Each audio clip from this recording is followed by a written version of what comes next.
قد خلت من قبلكم سنن فسيروا في الأرض فانظروا كيف كان عاقبة المكذبين.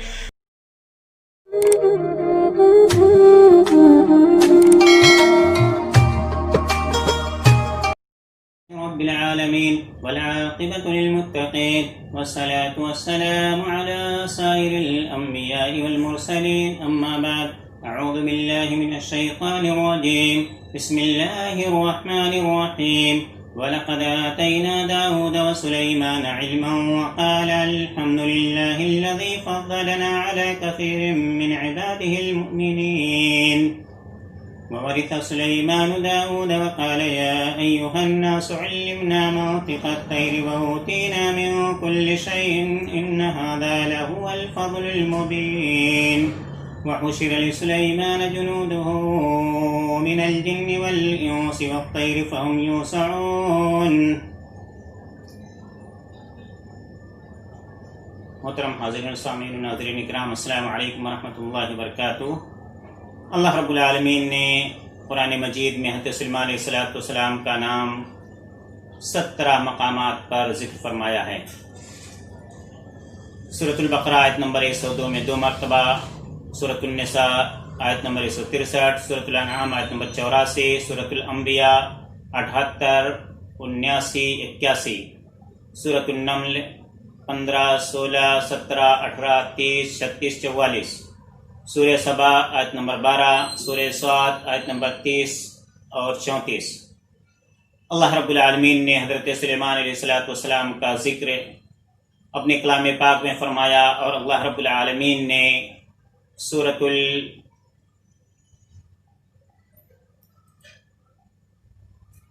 النمل آیت نمبر 15 سے 44 کے درمیان اللہ رب العالمین نے فرمایا بلا شبہ ہم نے داؤد اور سلیمان کو علم و نبوت عطا فرمایا تھا. انہوں نے کہا اللہ کا شکر ہے جس نے ہمیں اپنے بہت سے بندوں پر فضیلت عطا فرمائی. پھر سلیمان داؤد علیہ السلام کے وارث بنے اور کہا اے لوگو، ہمیں پرندوں کی زبان سمجھائی گئی ہے اور ہمیں ہر چیز عطا کی گئی ہے. بلا شبہ یہ اللہ تعالیٰ کا واضح فضل ہے. سلیمان کے پاس اس کے جنوں، انسانوں اور پرندوں کے لشکر جمع کیے جاتے تھے اور ان کو ترتیب دی جاتی تھی. یہاں تک کہ ایک دفعہ جب اس کے لشکر چیونٹیوں کے میدان میں پہنچے تو ایک چیونٹی کہنے لگی اے چیونٹیوں، اپنے اپنے سوراخوں میں داخل ہو جاؤ، کہیں سلیمان اور ان کے لشکر تمہیں کچل نہ دیں اور ان کو پتہ نہ چلے. سلیمان علیہ السلام اس کی اس بات پر مسکرائے اور عرض پرداز ہوئے اے رب، مجھے توفیق عطا فرما کہ تیرے ان احسانات کا شکر ادا کروں جو تو نے مجھ پر اور میرے والدین پر کیے ہیں. نیز میں نیک کام کروں جنہیں تو پسند کرے اور مجھے اپنی رحمت سے اپنے نیک بندوں میں شامل فرما. سلیمان نے پرندوں کی حاضری لی اور کہنے لگے کیا وجہ ہے؟ حدود نظر نہیں آ رہا، وہ غائب ہے. میں اسے سخت سزا دوں گا بلکہ اسے ذبح کر دوں گا، الا یہ کہ وہ میرے پاس کوئی معقول دلیل اور واضح عذر پیش کرے. تھوڑی ہی دیر گزری تھی کہ ہدہد آ گیا اور اس نے آ کر کہا مجھے ایک ایسی بات کا پتہ چلا ہے جس کا آپ کو بھی علم نہیں. میں آپ کے پاس سبا بستی سے ایک یقینی خبر لے کر آیا ہوں. میں نے دیکھا ہے کہ ایک عورت ان پر حکومت کر رہی ہے اور اسے ہر چیز حاصل ہے اور اس کا تخت بھی عظیم الشان ہے. میں نے دیکھا کہ وہ ملکہ اور اس کی پوری قوم اللہ کو چھوڑ کر سورج کو سجدہ کرتے ہیں. شیطان نے ان کے لیے ان کے اعمال کو خوبصورت بنا رکھا ہے اور انہیں سیدھے راستے سے روک رکھا ہے. اس لیے ان کو رائے حق کی سمجھ نہیں آتی کہ وہ صرف اللہ کو سجدہ کریں جو آسمانوں اور زمینوں کے خزانوں کو باہر نکالتا ہے اور ہر پوشیدہ اور ظاہر کو بخوبی جانتا ہے. وہ اللہ جس کے سوا کوئی معبود نہیں اور وہ عرش عظیم کا مالک ہے. سلیمان علیہ السلام کہنے لگے ہم تحقیق کرتے ہیں کہ تو نے سچ بولا ہے یا جھوٹ. میرا ایک خط لے جاؤ اور ان کو پہنچا دو، پھر ایک طرف ہو کر دیکھو وہ کیا رد عمل ظاہر کرتے ہیں. ملکہ کہنے لگی اے میرے وزیروں، مجھے ایک معزز خط پہنچایا گیا ہے جو سلیمان کی طرف سے آیا ہے اور اسے بسم اللہ الرحمن الرحیم سے شروع کیا گیا ہے. مضمون یہ ہے کہ میرے خلاف سرکشی نہ کرو اور فرما برداری کرتے ہوئے میری خدمت میں حاضری دو. وہ مزید کہنے لگی اے میرے وزیروں، مجھے میرے اس معاملے میں مشورہ دو کیونکہ میں تمہاری عدم موجودگی میں کوئی قطعی فیصلہ نہیں کرتی. وہ کہنے لگے ہم بہت زبردست جنگجو ہیں مگر فیصلہ آپ کے ہاتھ میں ہے، سوچ لیں کیا فیصلہ کرنا ہے. ملکہ کہنے لگی بادشاہ جب کسی بستی میں جبراً داخل ہوتے ہیں تو اس میں تباہی برپا کرتے ہیں اور وہاں کے معززین کو ذلیل کرتے ہیں. میرا خیال ہے وہ بھی ایسے ہی کریں گے۔ فی الوقت میں ان کی طرف ایک تحفہ بھیجتی ہوں، پھر دیکھتی ہوں قاصد کیا اطلاع لاتے ہیں۔ جب وہ تحفہ سلیمان کے پاس پہنچا تو اس نے کہا کیا تم مجھے مال دے کر خوش کرنا چاہتے ہو، جبکہ اللہ تعالیٰ نے مجھے بہت کچھ دے رکھا ہے، وہ بہت برتر ہے اس مال سے جو تم کو دے رکھا ہے، بلکہ تم خود ہی اپنے تحفے پر خوش رہو، واپس چلے جاؤ، ہم ایسے لشکر لے کر آئیں گے جن کا مقابلہ نہیں کر سکیں گے اور ہم ان کو ذلیل کر کے وہاں سے نکال دیں گے، پھر انہیں اپنی اوقات معلوم ہو جائے گی۔ پھر سلیمان علیہ السلام اپنے درباریوں کی طرف متوجہ ہو کر کہنے لگے اے میرے وزیروں، تم میں سے کون ہے جو اس ملکہ کا تخت ان کے مسلمان ہو کر آنے سے پہلے میرے پاس لے آئے گا؟ ایک قوی ہیکل جن کہنے لگا میں آپ کی مسجد برخاست ہونے سے پہلے آپ کے پاس سے لا دیتا ہوں، بلا شبہ میں اس کام کی طاقت رکھتا ہوں اور امانت دار بھی ہوں۔ ایک شخص جس کے پاس کتاب کا علم بھی تھا کہنے لگا میں یہ تخت آپ کے پلک جھپکنے سے پہلے آپ کے پاس لے آتا ہوں۔ جب سلیمان نے اس تخت کو اپنے سامنے رکھا ہوا دیکھا تو پکار اٹھا یہ میرے رب کا مجھ پر فضل ہے تاکہ وہ میرا امتحان لے کہ میں شکر ادا کرتا ہوں یا ناشکری کرتا ہوں۔ حقیقت یہ ہے کہ جو اللہ تعالیٰ کا شکر ادا کرے تو اس کا فائدہ اسی کو ہوتا ہے، اور جو ناشکری کرتا ہے تو میرا رب لوگوں سے بے پرواہ عظیم المرتبت ہے۔ سلیمان علیہ السلام نے کہا اس کے تختے میں کچھ تبدیلی کر دو، ہم دیکھتے ہیں اس کو پتہ چلتا ہے یا وہ انجام رہتی ہے۔ جب وہ آئی تو اسے کہا گیا کیا تیرا تخت ایسا ہی ہے؟ ملکہ سبا کہنے لگی یہ وہی لگتا ہے، ہمیں اس سے پہلے ہی حقیقت معلوم ہو چکی تھی اور ہم اسلام لا چکے تھے، اور اس سے پہلے ملکہ کو غیر اللہ کی عبادت نے ایمان سے روک دیا تھا کیونکہ وہ کافر قوم سے تھی۔ پھر اس ملکہ سے کہا کہ محل میں داخل ہو جاؤ۔ جب اس نے شیشے کا فرش دیکھا تو اس نے اسے پانی کا حوض سمجھا اور پائچے اوپر کر لیے جس سے پٹلیاں ننگی ہو گئیں۔ سلیمان علیہ السلام نے کہا یہ تو شیشہ لگا ہوا فرش ہے۔ وہ کھسیانی ہو کر کہنے لگی میرے رب میں نے اس سے پہلے اپنے آپ پر ظلم کیا ہے، اب میں سلیمان کے ہاتھ پر اللہ رب العالمین کے لیے مطیع ہو چکی ہوں۔ سورہ نمل آیت نمبر 15 سے 44 کے درمیان یہ پورا واقعہ موجود ہے۔ حضرت سلیمان علیہ السلام کے لیے تجارتی بحری جہازوں کی خاطر ہوا مسخر کر دی گئی تھی، حتیٰ کہ یہاں تک کہا جاتا ہے اور مشہور ہے کہ وہ صبح بیت المقدس سے نکلتے، دوپہر کا آرام استخر میں کرتے اور رات خراسان میں گزارتے، لیکن اس واقعے کی کوئی حقیقت اور اس قول کی کوئی حیثیت نہیں ہے۔ وادی نمل اسدود اور غزہ کے درمیان اسقلان کے مضافات میں واقع ہے۔ حضرت سلیمان علیہ السلام کا سبا یمن کی ملکہ بلقیس کے ساتھ واقعہ مشہور و معروف ہے۔ آپ 923 قبل مسیح کو بیت المقدس میں فوت ہوئے اور وہیں دفن ہوئے تھے۔ حضرت سلیمان علیہ السلام حضرت داؤد علیہ السلام کے صاحبزادے ہیں، ان کا نسب نامہ بھی یہودا کے واسطے سے حضرت یعقوب علیہ السلام تک پہنچتا ہے۔ حضرت سلیمان سن رشد کو پہنچے تھے کہ حضرت داؤد علیہ السلام کا انتقال ہو گیا۔ اللہ تعالیٰ نے ان کو نبوت اور حکومت میں داؤد کا جانشین بنا دیا۔ اس طرح فیضان نبوت کے ساتھ ساتھ اسرائیلی حکومت بھی ان کے قبضے میں آ گئی۔ قرآن کریم نے اسی جانشینی کو وراثت داؤد سے تعبیر کیا ہے۔ حضرت سلیمان علیہ السلام کی وہاں بھی خصوصیات یہ تھی کہ اللہ تعالیٰ نے حضرت داؤد حضرت سلیمان دونوں کو یہ خصوصیت عطا فرمائی تھی کہ وہ چرند پرند کی بولیاں سمجھ لیتے تھے، اور ان کے حق میں ہوا بھی مسخر کر دی گئی تھی۔ چنانچہ حضرت سلیمان علیہ السلام جب چاہتے صبح کو 1 مہینے کی مسافت اور شام کو 1 مہینے کی مسافت طے کر لیتے تھے۔ حضرت سلیمان علیہ السلام کی حکومت کا ایک بڑا امتیاز جو کائنات میں کسی کو نصیب نہیں ہوا تھا وہ یہ تھا کہ ان کے زیر نگہ صرف انسان ہی نہیں تھے بلکہ جن اور حیوانات بھی تابع فرمان تھے۔ قرآن نے اس بارے میں اس کی صراحت کی ہے۔ بسم اللہ الرحمن الرحیم رب اغفر لی وہب لی ملکا لا ينبغی لأحد من بعدی انک انت الوہاب۔ سورہ صاد آیت نمبر 35۔ اے میرے رب مجھے بخش دے اور میرے لیے ایسی حکومت عطا کر جو میرے بعد کسی کے لیے بھی میسر نہ ہو، بے شک تو بہت عطا کرنے والا ہے۔ چنانچہ حضرت ابو ہریرہ رضی اللہ تعالیٰ عنہ سے روایت ہے کہ نبی اکرم صلی اللہ علیہ وسلم نے ایک دن فرمایا گزشتہ سب ایک سرکش جن نے اچانک کوشش کی کہ میری نماز میں خلل ڈالے، مگر اللہ تعالیٰ نے مجھے اس پر قابو دے دیا اور میں نے اسے پکڑ لیا۔ اس کے بعد میں نے ارادہ کیا کہ اسے مسجد کے ستون سے باندھ دوں تاکہ تم سب دن میں اسے دیکھ سکو، مگر اس وقت مجھے اپنے بھائی سلیمان علیہ السلام کی یہ دعا یاد آ گئی کہ انہوں نے اللہ تعالیٰ کے حضور یہ عرض کی تھی رب حب لی ملکا، یہ یاد آتے ہی میں نے اسے ذلیل کر کے چھوڑ دیا۔ صحیح بخاری کتاب الانبیاء میں یہ واقعہ موجود ہے۔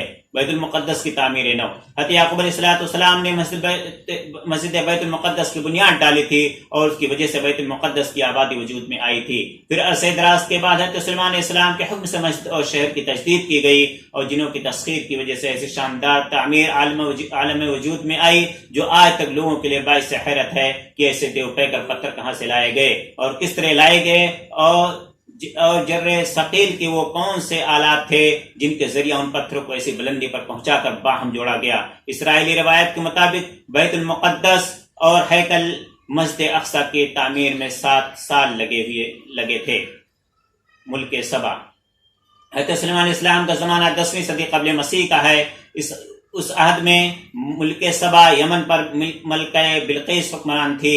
سبا ایک شخص کے نام پر ایک قوم اور ملک کا نام بھی تھا، اور 6 صدی عیسوی میں سد معارف کے ٹوٹنے تک سبا کے نام ہی سے مشہور رہا۔ قوم سبا قحطان کے پوتے عبد شمس سبا سے منسوب ہوئی، اور اس قوم کا 1100 قبل مسیح سے 115 قبل مسیح رہا۔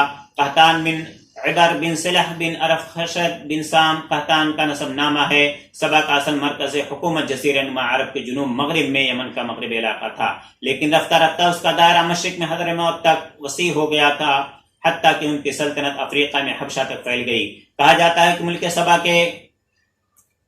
سبا کے بیٹے مینلک نے حبشہ میں شاہی خاندان کی بنیاد ڈالی تھی۔ سبا کی تباہی کے بعد 115 قبل مسیح میں حمیر نے مغربی یمن میں قوت حاصل کی، جو دراصل قوم سبا ہی کی ایک شاخ تھی۔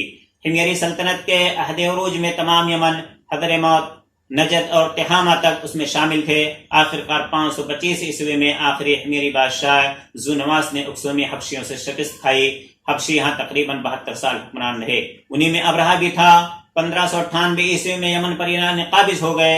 6 ہجری 628 عیسوی میں نبی کریم صلی اللہ علیہ وسلم نے شاہانہ وقت کو دعوت اسلام دی، تو اس وقت شہنشاہ فارس خسرو پرویز کی طرف سے بازان یمن کا گورنر تھا۔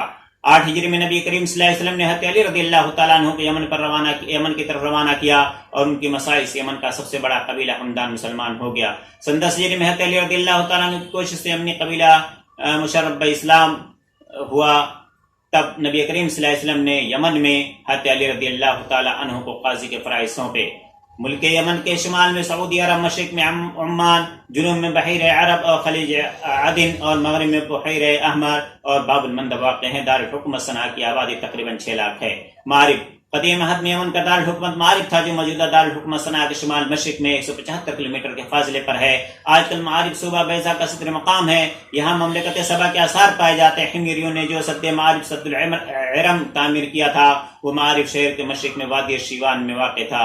یہ ڈیم یعنی سد 542 عیسوی اور 570 عیسوی کے درمیان تباہ ہو گیا۔